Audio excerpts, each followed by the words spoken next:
Hello everyone. I'm so glad today to have a new episode of the podcast series Connecting Social Research to Society. I am with you, Sari Hanafi, Professor of Sociology at the American University of Beirut and the founder of the Portal for Social Impact of Scientific Research in/on the Arab world, the portal called Athar.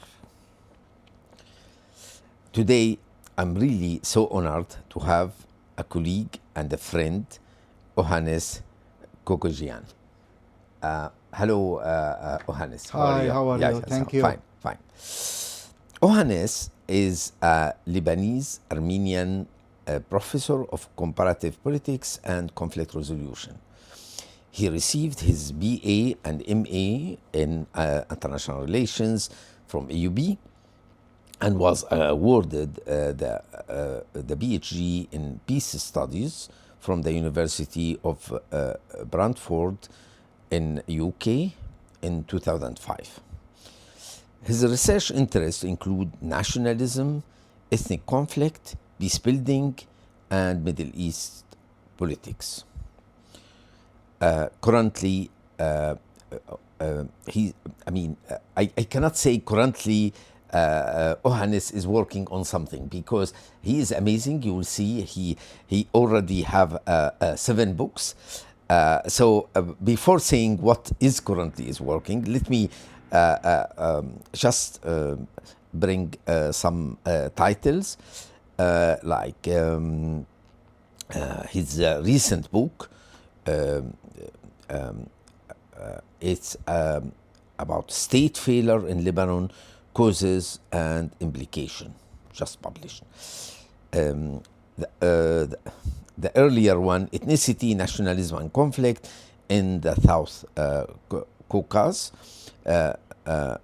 Nagorno-Karabakh, and the legacy of Soviet nationalities policy. Another book, Negotiating Armenian-Azerbaijani Peace, Opportunity, Obstacle, and Prospects. Another one, Lebanon after the Syrian Withdrawal, External Intervention, Power Sharing, and Political Instability in 2017. So written while really it was Syria under almost a civil war and of course Syrian revolution. So beyond these books, he published in various journals, respectable journals, academic one like Middle Eastern Studies, Middle Eastern Journal, Nationalities Papers, and the Maghreb Review. So again, hello, Ohannes. Yeah. Thank you. Hello. So look, classically, we ask this question in this podcast. I mean, usually I ask you quickly, why did you choose political science and international relations? But for you, I will not. I want to go earlier. And you are Armenian in Lebanon. Why? Yes, I am Armenian, Lebanese citizen from Armenian origin. Yeah. Why in Lebanon? This is an interesting question you are asking. My grandmother, originally, actually, she was born and raised in Erzurum in Turkey, in the Ottoman Empire. Yeah. But as a result of expulsion and genocide in 1915, so my grandmother and her family were deported from Erzurum to, the destinations where they were led by the Ottoman army or Ottoman soldiers. So Aleppo, no. They ended up in the Syrian deserts. Yeah. The Syrian desert. Yes. But fortunately, a Kurd, I don't know why, because my grandmother did not narrate her story. Yeah. We knew about our origin after her death. Yeah. Because she did not want us to feel the pain and My God. to convey the bad news. Yeah. So after her death, we discovered everything. Yeah. So a Kurd, Shari, Yeah. took her as a mate. Yeah. I don't know why. Yeah. She was a young girl. Yeah. And he kept her in his home, Yeah. hidden. And he took care of her. He was, according to what we knew later on, he was a Kurdish beg. I mean, used to ride his horse, so on and so forth. Yeah. And after things calmed a little bit, he told her that I'm going to take you to the border, Syrian, and then you are free.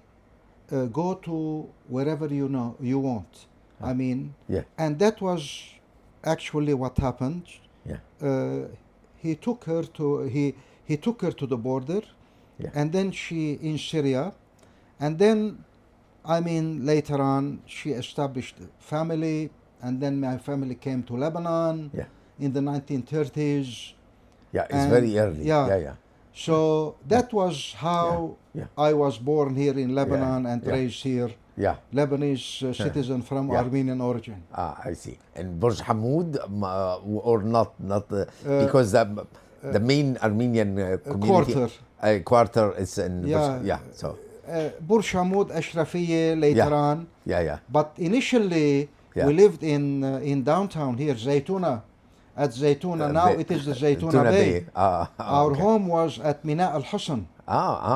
Yes, near Starko Center. I was born there. Wow. And because of the civil war in Lebanon, once again we were deported. Displaced. Displaced. Probably it was destiny. So we were displaced. We went to Ashrafiyya.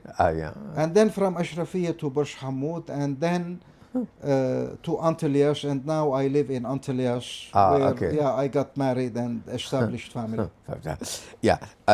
Great. So why in if you like in early 80 in the middle of the civil war, Ohannes decided to study political science? This is a very interesting question you are asking. Actually, and by the way, that all the stereotype of Armenians that they don't care about politics, but then Ohannes say no, we need to care about politics. I was 16 years old when I started to read Arabic newspapers, including the Nahar that I buy every day until now, the Safir. So from my pocket money, I used to buy the newspapers, and it was during the Civil War. So I was interested in to know, I mean, the causes of war, conflict. I mean, at that age, between 16 and 17. So it was it was interesting to discover actually, as I said, causes of war, conflict. I mean, government failure. Although, I mean, such topics were not discussed in our home. My father did not talk about such topics. But, and later on, I decided to study political science. What was the reaction of the family? The family did not prevent me from doing so, because they told me you are free to choose your major. Also because of the Armenian history, identity, which is very important. And most of the conflicts today are identity territorial conflicts, most of them. So I wanted to know more, and that was what motivated me to go to political science, and I ended up in the American University of Beirut, where I started my studies in politics, and then graduated with a BA and then an MA, and then went to Britain to get the PhD. But I would like to add one more thing, if you allow, Shari. My professors at AUB left a significant influence on me.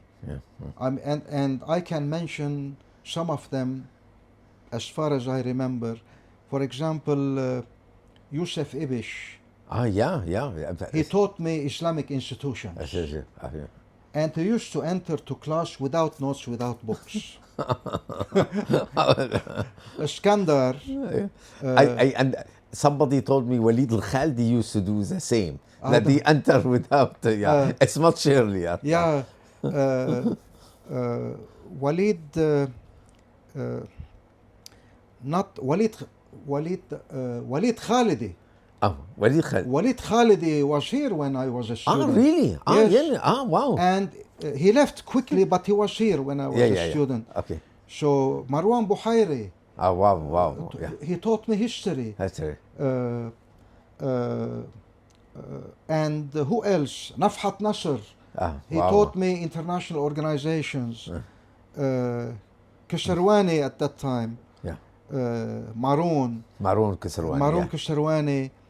Judith Hari was wow. Yes, left an impact on me. I mean, our department was, full of brains and intellectuals. And they motivated me more and more. Absolutely. Hilal Khashan also taught me. He was my MA thesis advisor. Ah, really? Yes. Just last week he was sitting exactly in the same place, and I am interrogating him for this podcast series.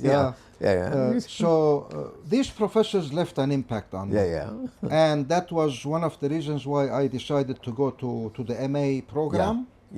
At AUB, and then I continued because the aim was to go to academia. Wonderful. Look, let us go now into your really amazing intellectual trajectory. So Ohannes, maybe let us start by the Nagorno-Karabakh conflict.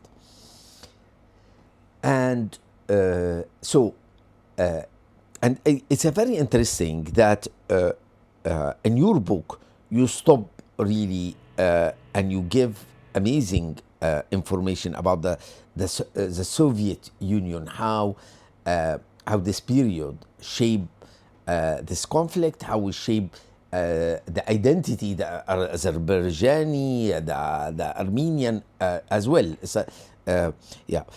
And so, can you tell us a little bit about the book, and then I have 2-3 questions about that.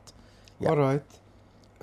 Actually, the book, before becoming book, it was my PhD thesis.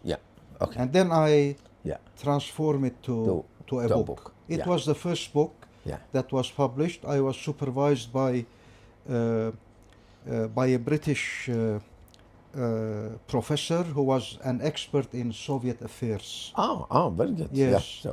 And the key issue here actually was, and this I discussed this in detail, the nationalities policy of the Soviet Union. It was called nationalities policy. Moscow actually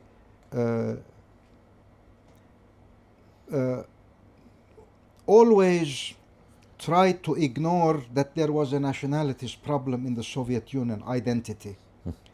And it says, the documents published by the Kremlin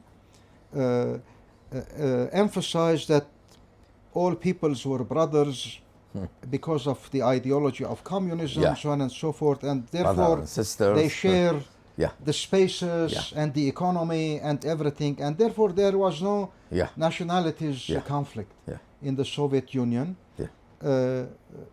Other than that, the divisions, the Soviet Union was composed of 15 Union republics, and in some of the Union republics there were the autonomous regions. Nagorno-Karabakh was one of them. Inside Azerbaijan, at that time, in 1920-21. Can you tell us the majority was Armenian living there? 97%. Wow, 97%. So it's really a sweeping majority. Yes, historically, Yeah. It was part of Greater Armenia, Yeah. historically. Yeah. Because World War I, 1918, 1915 until 1919, actually Karabakh became contested territory. By the way, Shari, it is very important to know, and I wrote this very objectively, and using important sources. Until 1918, there was no Azerbaijani identity. They were the Caucasian Tatars. Baku, capital of Azerbaijan at that time, there was the Russian Empire, we should not forget, and the administrative divisions that the Russian Empire actually made and did. And population engineering. Exactly. And including, sending Russian to exactly. Not only to this region, to Kazakhstan, to Ukraine. Exactly, to Ukraine. I mean, they did it, the engineering that they did, actually, they did it because they wanted to make the impression that there was no nationality conflict in the Soviet Union, in Russia, then in the Soviet Union, after the creation of the Soviet Union. So the identity issues were always kept on the margins, and it was nationalism was enemy number one in the Soviet Union, although there were dissidents who wrote about. And in order to satisfy the Armenians, rather than attaching Karabakh to Armenia in 1920-21, they kept it inside Azerbaijan, but they granted it autonomy. So it was correct that the majority was Armenian, and there was a party secretary who was Armenian but pro-Moscow. And the nationalities policy was also implemented there, not only in Azerbaijan, but also in Karabakh, mountainous Karabakh. It was called Nagorno Mountainous. Yeah. Yes. Okay. So it was definitely what all laws implemented in Azerbaijan were in force in Karabakh, because according to Soviet nationalities policy, the Union republics, actually the autonomous regions that are inside the Union republics, were subject to Union republics. So they were not independent. Absolutely. And the Azerbaijan actually implemented the discriminatory policy for a long time. But as long as the Soviets kept issues under control, actually violent conflict was prevented until 1985, when Mikhail Gorbachev came to power. And he introduced his two important policies, perestroika and glasnost. Perestroika, economic restructuring, glasnost, openness, democratization. It was the beginning. Of the first Karabakh War, then the second Karabakh War, and I described shortly the issue, the conflict over the territory. Now, after the second Karabakh War, 2020,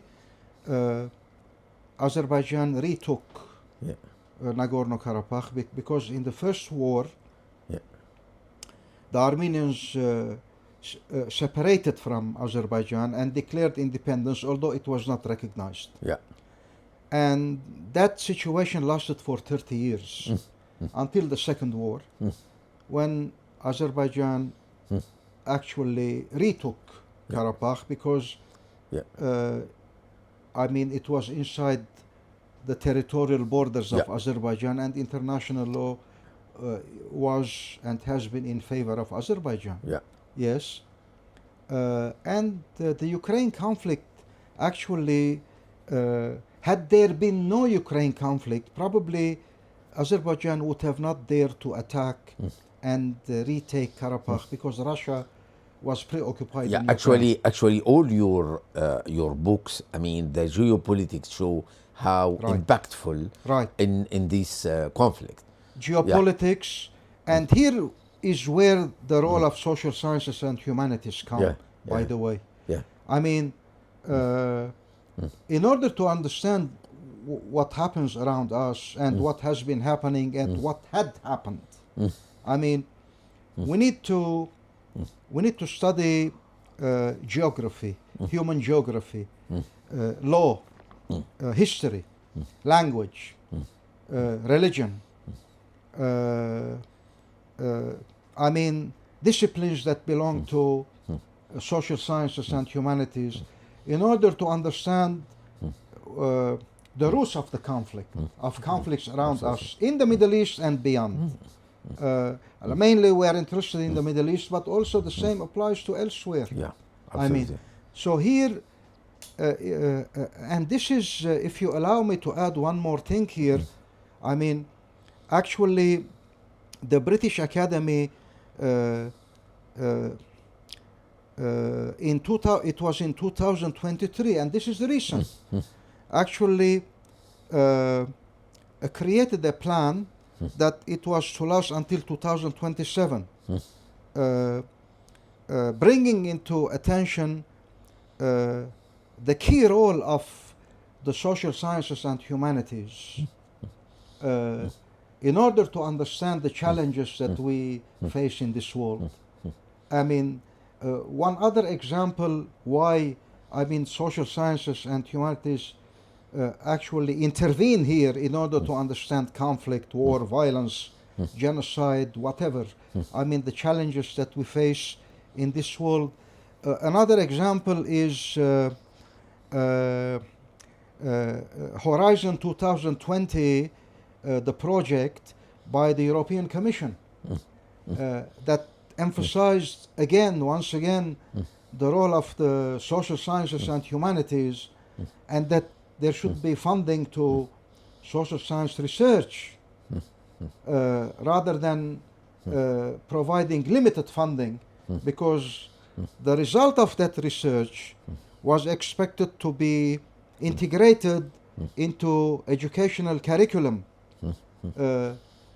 so that students actually understand better the challenges and know how to approach them. I mean, these are very good examples in order to make us understand better, I mean, the conflicts and the challenges that we face. At a certain point, I will ask you about the prospects, and particularly about your the other book you wrote, prospect of peace and solution. Right. But put it aside for now. Look, it was really I was lucky. As a sociologist, to observe a class that I taught 2 years ago when Karabakh conflict surged again, and Azerbaijan took this area. So I was teaching a class on migration and ethnicity. And in my class, it was one Armenian student. So we brought this discussion, and actually this discussion lasts 2 hours and a half. So I think it was a good discussion, where I would like to comment on this. So what I noticed the following: first, there is a parallelism that some Lebanese do it between the Palestinian-Israeli conflict, claiming that the argument that a territory was in the Middle Age, belonged to a place, is not justify that this area, which is surrounded by Azerbaijan, to be part of the other territories. Actually, they are saying this because in their memory is, if you like, the Israeli narratives that say we were 2,000 years ago. So this justifies why we want all this Eretz Israel, the great Israel, to be there. This is if you like, the first argument of divergence. The second argument is the second is not argument, is identitarian division. So it was clear in my class that in fact you have Muslim students socialized with, say, Ottoman Empire was protecting Muslim in this area. And some actually, it's very interesting. Say Millah system was protecting everywhere, everyone, but not in the framework of a nation state. So it's another paradigm. Why we don't go to this paradigm? I mean, autonomy, that Azerbaijan ensure autonomy of itself. And the other side, if you like, was socialized to say no. It is. As you said, I mean, there is a factors I think is not well known, and I think is a very important, is the size of the population. When you say 97% of this population are Armenian, so if you like, it was this kind. So what is your comment about the parallelism with the Palestinian-Israeli conflict, if you like, our Arab-Israeli conflict, and about this? I mean, and maybe this is at certain point an introduction to talk about your last book, about where you see how Lebanon is very deeply divided since the last century. Yeah, please. Yes, Shari, the connection between the two, in my view, is the territorialized identity. Something that I write in my research, when identity what is very much related to territory, and when you separate the territory, or you take out the territory from identity, then that identity is threatened. In other words, the identity feels that it is threatened, because the identity is very much related to the territory. Once you separate them, I mean, that particular people feels threatened, and which is the case with the Palestinians, and which is the case with the Armenians in Karabakh. So definitely in that context there are similarities between the two, and the issue, and unfortunately there are, and this is a very big debate. I mean, the scholarship about modern the modern nations, the nation state versus empire time. Exactly, saying that nations are not ancient, nations are constructed, socially constructed, exactly, and politically constructed. The modernization theory of nationalism. Yeah. That Anderson, I mean, how? Yeah. Exactly. Yeah. Benedict Anderson. Gellner. The other one. Yeah. That industrialization actually and development created nations. Yeah. And not actually, we cannot argue that nations actually existed long ago. The longue durée of what was the name? Philippe Brodel. And some others. Yeah. Others. Yeah. So this debate is still in the academic community, although the modernization theory of nationalism has actually dominated the argument and the debate in academia and universities in Europe, United States in particular. Probably in this part of the world, actually we don't feel this very much, because I mean some courses are not taught, so that at least at university level, I, for example, I do teach nationalism to make our students understand. Absolutely. So the identity conflicts, if you ask the question why the Palestinian conflict is not solved so far, why the Karabakh conflict is not, why there is a Catalonia conflict in Spain, it's the same. Catalan identity, it is in Basque identity. It is in Europe, Northern Ireland, actually. Yeah. It is the same. But I mean, because we are living in this part of the world, always emphasis is on the Palestinian conflict. I mean, and I have said a number of times during webinars, one with the Princeton University 2 years ago, when they asked me, what is the solution? What do you think about the solution of the Palestinian conflict? I said there is no other solution other than the two-state solution. I am for confederation, by the way. Palestinian-Israeli confederation. Probably.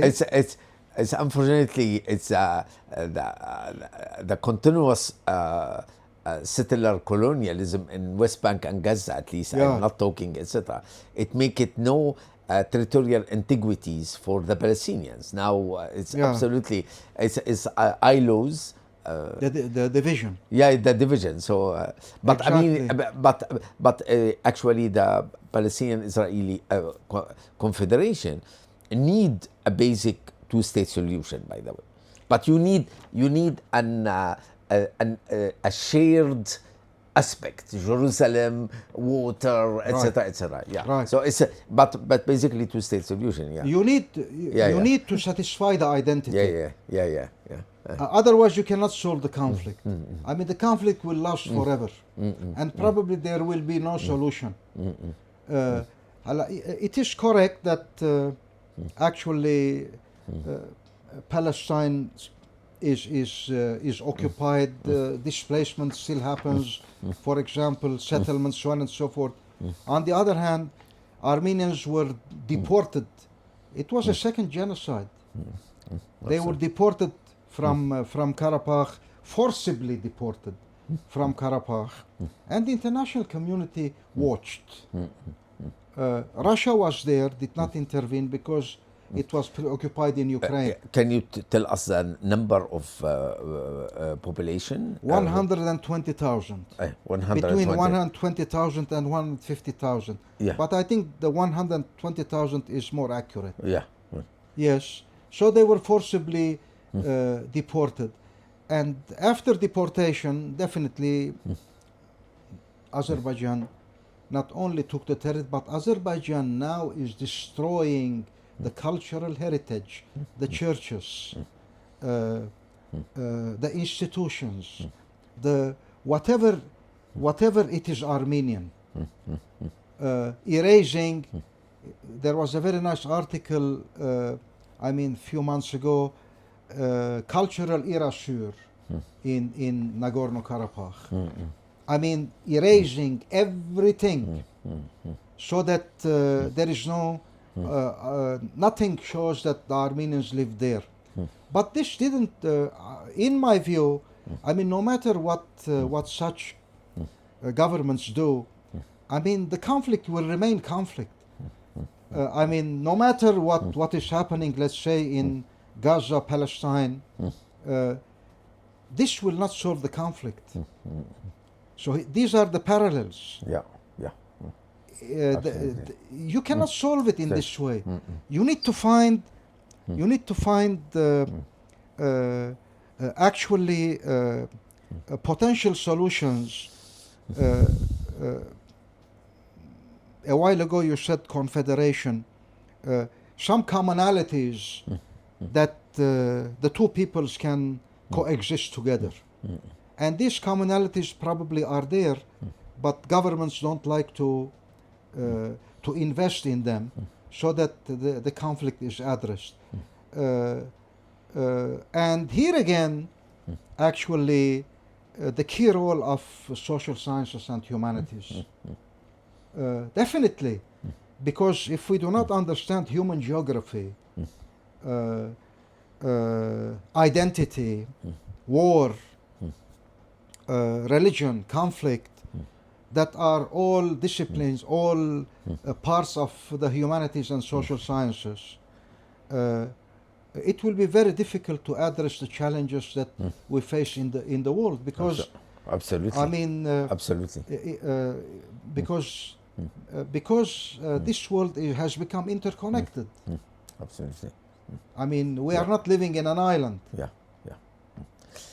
yeah. Ohannes, I want to stop a little bit about genocide, also as we talking about parallelism between different conflicts. So, if you like, in the history of Ottoman Empire, particularly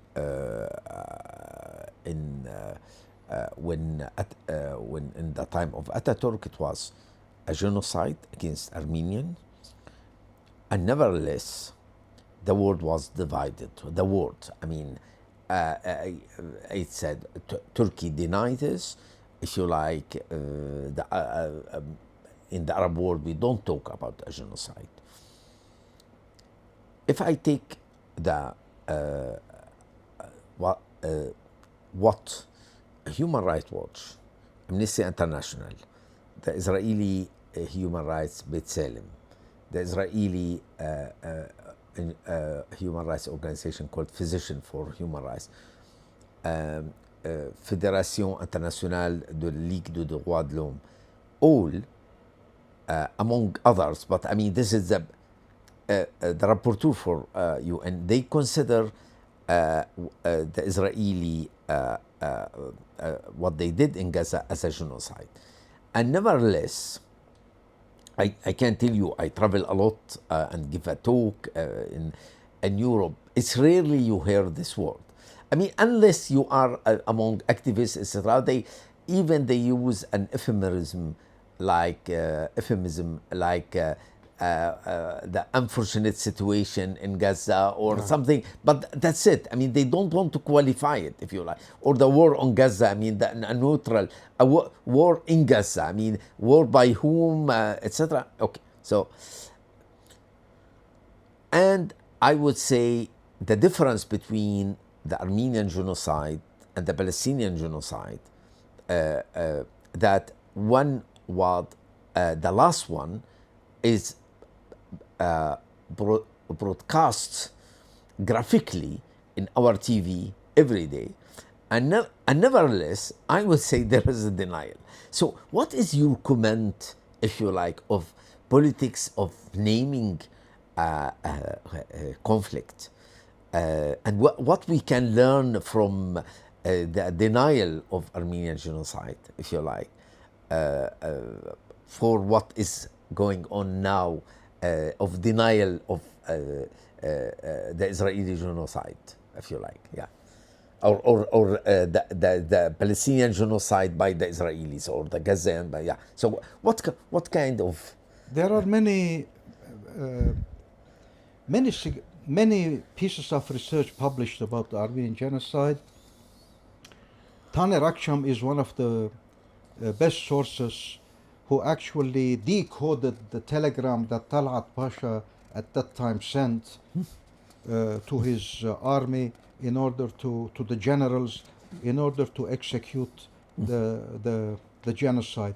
That telegram was not decoded until recently, because you understand nothing from the telegram.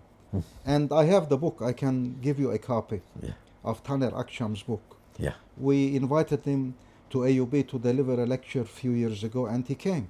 Yeah. So I think we are beyond the stage of recognition of genocide. Genocide is recognized, although Turkey denies it. The Israeli government 2 weeks ago or 3 weeks ago, recognized the Armenian genocide, Yeah. the government. Yeah. Parliament last week, 4 days ago, Yeah. refused to acknowledge. Yeah. So it has become politics. Yeah. Yeah, absolutely. But in any case, Israeli case is Politics. clearly politics. Politics. They were a friend with Turkey at a certain point. They didn't want, and then now they consider Turkey is the new enemy. Right. Yeah. So. Turkey and Israel are actually not friendly states today, and each of them, sees in the other, considers the other a threat. Anyway, as you said, but why, if Turkey recognizes the Armenian genocide, it needs to rewrite its history. That's the problem. Yeah. Because Turkish Yeah. history actually ends in 2023. From 2023, not 2023, with the establishment of the Atatürk and the establishment of the Turkish modern Turkish Republic. 1923. 1990 exactly. 1920. Exactly. 19. Yes. Yeah. I Yeah. I confused between the years. Yeah. It stopped there. Yeah. Although there are Turkish scholars in Turkey who recognize the Armenian genocide. Absolutely. So again, it is politics. It is politicized issue. Yes, they call it mass killing rather than genocide. They call it unfortunate events during World War I. So also many Turks also were dead because of the events during World War I. So it was not genocide. Actually, the Armenians, and this is very important, I don't know if your students during the debate talked about it, if they had background information. The Armenians never asked for separation from the Ottoman Empire. Never. In 1913. Oh, wow. Never. They wanted autonomy and they wanted reform. Yeah. But for Turkey, for the Turkish nationalists, autonomy and reform were threats. Yeah. And they wanted to eliminate the Armenians. No more debate about the Armenian issue. Like the Kurd also issue. I mean, not recognition of the Kurdistan specificity, autonomy, language, etc. So they never asked for separation, and many did not know this. I mean, it was very clear. The Armenians, because they were Ottoman citizens, citizens of the Ottoman Empire, the millet system you referred to a while ago. So they wanted autonomy in the 6 vilayets where they were living. And they wanted the implementation of the reform. By the way, the 1908 revolution, when the Young Turks came to power, it was not only the Young Turks who were against the Sultan. The Armenians, the Arabs, and many other nationalities joined the Ottoman Turks together against the against the Sultan, and they took part in the revolution.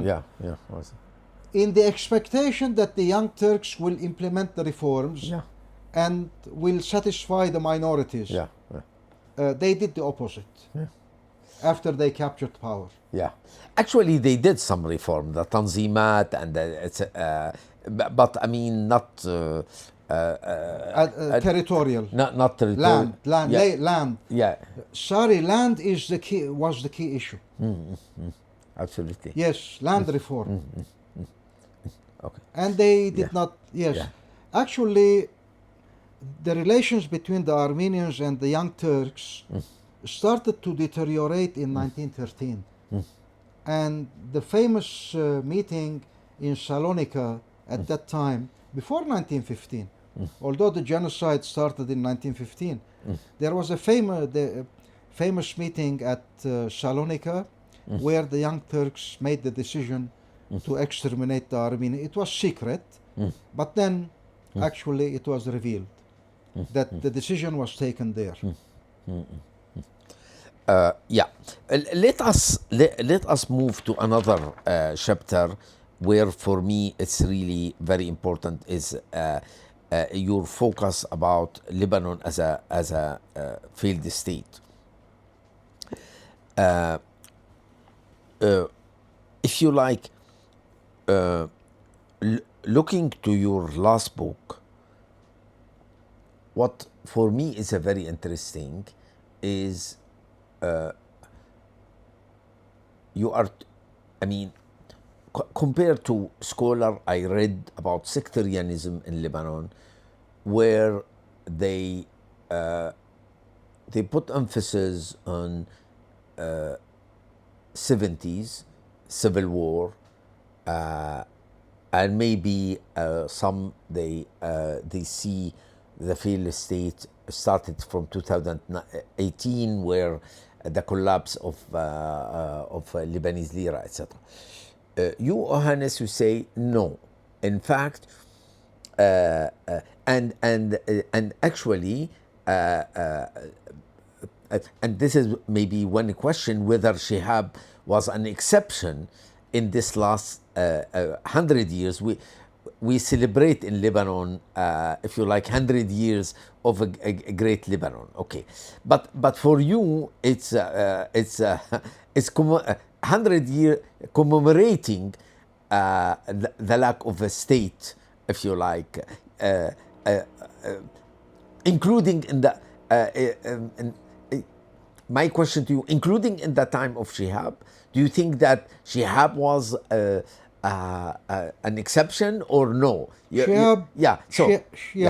I got your question. Shihab was an exception. Yeah. Shamoun also afterwards. Shamoun eh. did I wrote it in the book. Yeah. He did implement some reforms. Yeah. But I mean, those reforms were not enough, and state building was left incomplete. For example, if you take Shihab, the Maronites fought against Shihab because they were, when he started to touch the privileges of the sects, saying that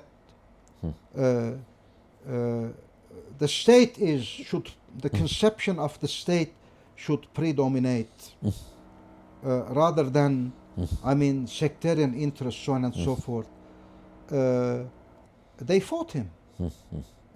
They did not, and they were against him.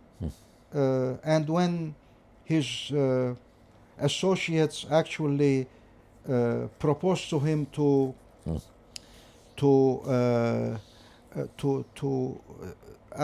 nominate himself for a second term, he said no. I don't want to nominate myself for a second term. I should go home, because no president should nominate himself for a second term. That is that could be a cause of conflict in the country. Yeah. And he left his office. Yeah. and went home, and he died in very miserable conditions. Ah, really? Yes. Yeah. At home, he when the family doctor, actually they took a doctor to visit him. He was living his last days in his life. The doctor was shocked when he entered the president's house. He was sleeping on a very simple bed. Wife sitting on the chair besides him. Very, very simple, nothing else. And actually, people thought that Shihab, being president like other presidents, built a fortune. It was not the case. And the guy was down to earth. The only president probably. But that was an exception, as you said. Actually, from day one, I studied 100 years of state building in Lebanon. 1920, 2020, although I started from the 80s, 1860, yes. And during that 100 years, from day one, from the establishment of Greater Lebanon, corruption started on day one. Bashar al-Khoury, for example, corruption started with Bashar al-Khoury, although they did not talk about it. When he appointed his relatives to key posts, when he wanted to be re-elected, all presidents who tried to be re-elected and or they were re-elected or their term was extended, that was an additional cause of conflict rather than being solution. So a key issue of state failure causes inability of the Lebanese governments to provide the political goods, security, electricity, water, infrastructure, education, judicial independence, implementation of law. The political goods were not provided. Economic development. One of the key factors of Shihab also at that time, many people did not talk about it. He emphasized equal economic development everywhere in Lebanon because he believed that if the peripheries are developed also economically, conflict would become less. That was his conception. So state building doesn't mean only actually politics and whatever is associated with politics, elections, so on and so forth, but also social and economic development, because he believed that inequality should be addressed, should be addressed, poverty should become less, employment should increase, and all those factors would contribute to state building. As if I am hearing you to say, to understand Lebanon, so sectarianism is also social class formation issue. No? It means that there is really a real problem of redistribution of wealth, about distribution of wealth, about poverty in areas, about I mean, which translated into victimhood, mazlumiyat. Okay, and maybe this explain the Shiism victimhood, if you like, and Mazlumiyya Shi'i, where since Sadr, Musa Sadr, Allah yarhamu, who talk about the Mustad'afin, حركة المستضعفين. Okay, so maybe this is. I'm asking you now as a political scientist and actually peace building scholar. I mean, what next for Lebanon? I mean, it's really. I mean, how do you see now the conundrum? I mean, disarming Hezbollah in order to save something, but maybe we are not sure. This will return the occupied house now. So what is your take? I mean, how? To start with, definitely, monopoly of violence should belong to the state. Disarming is part of it. Yeah. But I would say, and in my conclusion, I wrote it, the whole political system should be. There is a need to overhaul the political system. This political system, which is called consociation, power sharing, for 100 years, it has failed. You need to, you need an overhaul. I mean, probably decentralization would be the solution. Is it other Probably, words for confederation probably, or federal? probably something like federation. Yeah. Probably, although the country is very small, Yeah. probably some sort of Yeah. federal system, some sort of federal Yeah. system, because we are already living it. We are in it. Yeah. But, Zahli has here, it's a electricity company. And, Yes. yeah. Look at the electricity. Look at the water. Yeah. Look at the regions. I mean, look at the municipalities. So some Arab, some politicians have been calling it what? فدرالية الطوائف. Federal Tawaf. فدرالية الطوائف already exists. Exists, yeah. I mean, Yeah. without addressing the weaknesses of the system, sorry, power sharing system, I mean, there will be no state building.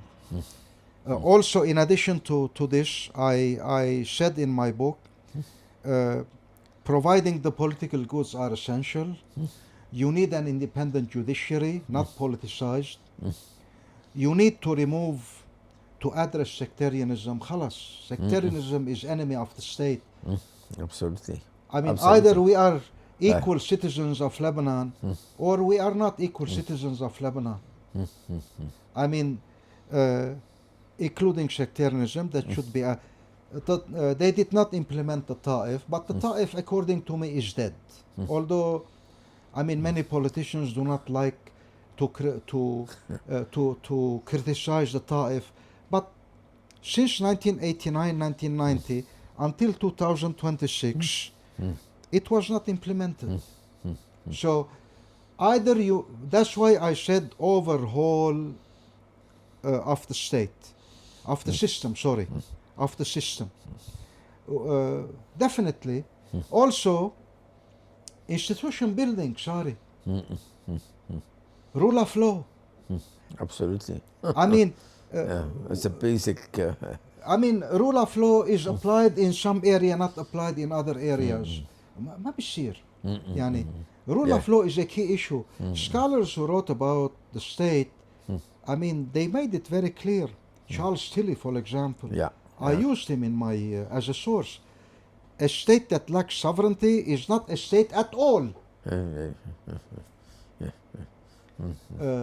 Jackson, another source, the same thing, empirical sovereignty. Where is empirical sovereignty? There is no empirical sovereignty. Governance, lack of governance, everything is missing. What do you think about the article of Adham Usuli, political scientist, Lebanese political scientist, who used to be in Mahad al-Doha, in Doha Institute. In Al-Akhbar, 2 months ago, he wrote an article to say, look, we need to find a meso-level solution for now the conundrum of Lebanon. For him, he, without saying this, but in my vocabulary as a scholar of transitional justice myself, why we don't implement DDR, and DDR disintegration, disarmament, but reintegration. So is there a meso level where we tell Hezbollah that don't worry, you will be reintegrated in the army and in the society, exactly like how Syrian today, I would say, surprisingly, in less blood, resolve the or attempt or seek to resolve the Kurdish problem by telling Mazloum Abdi and BYD, you are welcome to be part of the army, of the Syrian army. So is there a way a major way between the sheer saying, you militias, you disarm, and or the other will say, if we are disarmed, Israelis will reach Tripoli in a few weeks, in a few days. Yeah. So is there a middle way, a way of implementing DDR? I think first of all, Hezbollah should be convinced.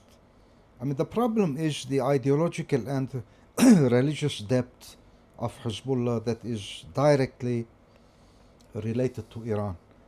The ideological and religious depth, wilayat al-faqih. As long as this depth is there, I don't know if they will be persuaded that DDR will comfort them.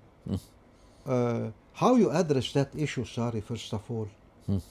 The ideological and spiritual, religious depth, that you are one of the components of Lebanese society, and you need to be loyal to Lebanon, ya akhi. Loyal to Lebanon, and you belong to Lebanon. Otherwise, it won't work. Otherwise, I think DDR will not work. Because the big question is, what is the means? What is the means? I mean, to separate from wilayat al-faqih. As long as wilayat al-faqih is the spiritual depth, the religious depth, directly connected, related to Iran. That issue is an obstacle in my view. Then let the Christians, Rome and the Pope has an influence on the Christian Maronite Church in Lebanon, but not to that extent, I mean. No, of course. I mean, we have a model in the world. I mean, the Catholicism, the Armenian Church, if you like. But is Armenian Church doesn't determine the policy, the municipal policy in Burj Hamud, neither in Jerusalem. Right. If you like. Right. There is a Jerusalem. There's a spiritual authority there also. So they are. So this is what I mean. Wilayat al-Faqih, if it is really about spirituality, about if you like, religious allegiance. Sorry, you know what? I have read Naim Qasim's first book. Yeah. It was published in Arabic. Then it was translated into English. Naim Qasim in the book says the aim of Hezbollah is to establish the Islamic Republic in Lebanon. He adds and continues, he said also that we will not impose it on the Lebanese.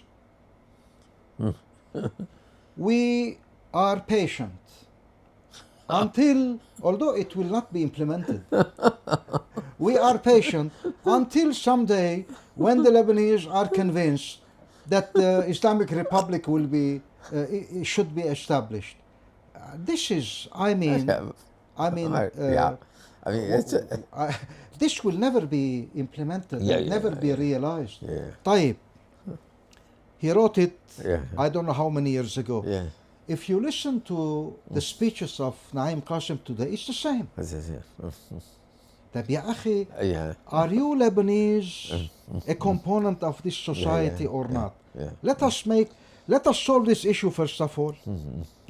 And then probably DDR will be one of a potential solution.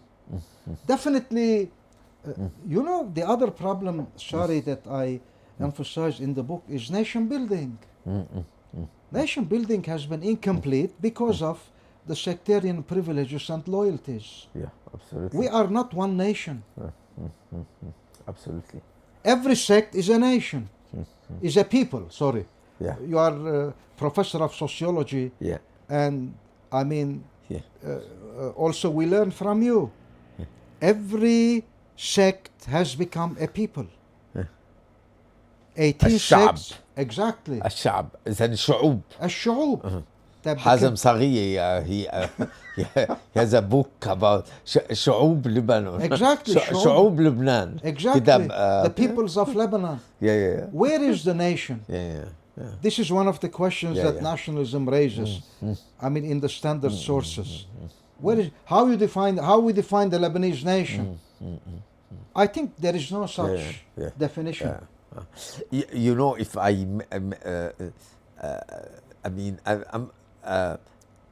in this issue, I mean, Jamil Maawad, Hilal Khashan, I interviewed before.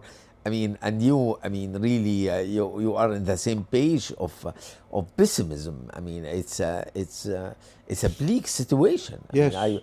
And for the first time, the knife is in our neck. It's not a bleak situation where we can have the time to reflect and national dialogue and no. After this war ends, sorry, this is my opinion. After the war with, I don't know how it will end between Hezbollah and Israel, will reach a conclusion. Definitely, this debate will be opened. I mean, what do we do with the state? And already some Christian politicians are raising the issue that we cannot coexist anymore. So a DDR, a confederal system, a serious reform of the Ta'if or whatever, I don't know. But I don't think the system can survive anymore. It has become obsolete. Also, something that you said a while ago, yes, it is wrong to say that the state failed after 2018 and 19 with the economic collapse and financial collapse. No. Where was the state? Before. Yeah, absolutely. And I like the way you define the state. I mean, state, look, I mean, you are expert on Soviet Union. I mean, Lenin, when he said, what is communism? He said, Sovietat, I mean, and electrifying rural area, electricity for rural area. So, absolutely, I mean, the aim, just to add one thing on what you said, they, from the day of the establishment of the Union until its collapse, I mean, the Kremlin promoted the idea of the Soviet people. There was no Soviet people. There were peoples. And that's why they did not want to discuss the nationalities problem in the Soviet Union. Yeah, absolutely. They mess up so much with this, with population engineering, exactly. Especially in Stalin era, where really this is. Look, I mean, we dwell. It's time to end, but I will not end, Ohannes, without asking you. I looked to your CVs. All your publication is in English. Where is the Arabic? Where? Although I am fluent in Arabic, and I speak Arabic very well, and I read Arabic. I don't read Armenian newspapers. Probably some will criticize me. You are an Armenian and you are not reading I told you I was 16 years old when I started reading the Nahar and the Safir. Although I am fluent in Arabic, and I was very successful in writing insha when I was a student at school. Yeah, very good. Yeah, I did not publish in Arabic. I don't know why. I don't. But I mean, just this is. I mean, as the podcast is connecting social science to society. I mean, I mean, society is also. I mean, I know I saw you many times in RT. Actually, I saw RT. Yeah, they invited me. And CNN. I saw and in many in Al Jazeera, etc. But I mean, I think I saw an interview with you in Arabic. Mayadeen also. Al-Mayadeen. So actually you intervene in Arabic, and this is really very important. But maybe you need more effort to write in Arabic to diversify your audiences. I mean, Right. Yeah. One of the reasons probably is that you need to penetrate. You need to target the journals that are in the field. Yeah. And most of them are in English, you know. Yeah, so probably that is a reason why yeah. the focus has been always on English. Yeah. I don't know. Probably we should think about a way with Routledge, if they allow. To translate this book into Arabic. Of course, and this book is very important to be translated. We need to translate it to Arabic. You know my book Against Symbolic Liberalism. You translated it to Arabic. It will be in 15 languages. Yeah, it's a global book. Yeah. But I mean, it's a very important that translation because you diversify your audience, etc. My last question to you, Ohannes: have you written something?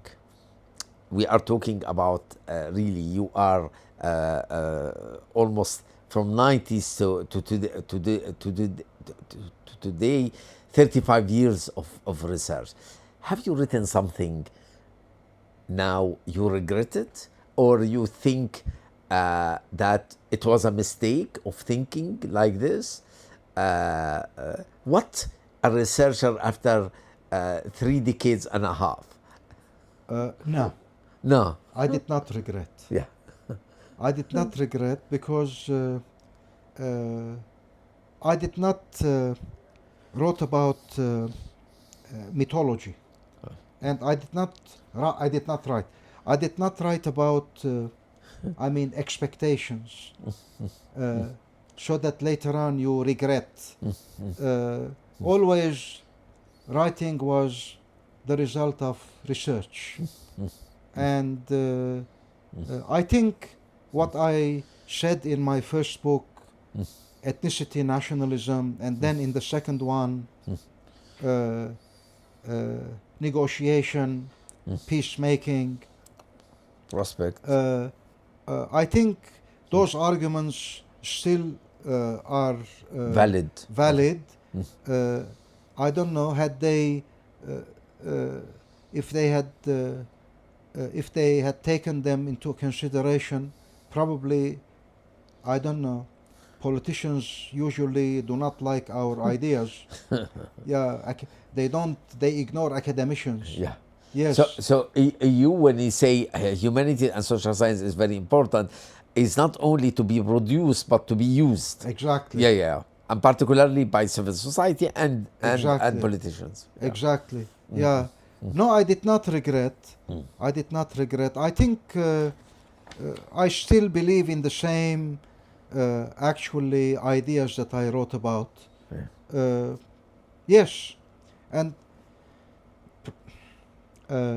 sorry, I would like to add, you said civil society a while ago. Yeah. Although this discussion is difficult to end, probably. Yeah. But civil society has a role to play, not only universities. Yeah, absolutely. I mean, to disseminate the knowledge that is produced as a result of research in universities. And their role is to disseminate that knowledge so that it is translated into policy making. Yeah, absolutely. So you think yes, we need this intermediary mediation. I mean, we produce, somebody disseminate, and to reach the policy. Exactly. Yeah. Otherwise, how you influence policy making? Yeah, absolutely. And if policy is not made based on the knowledge that is produced, because these challenges are global, and governments need. It is related to government also. Yeah, absolutely. So that you address the conflicts.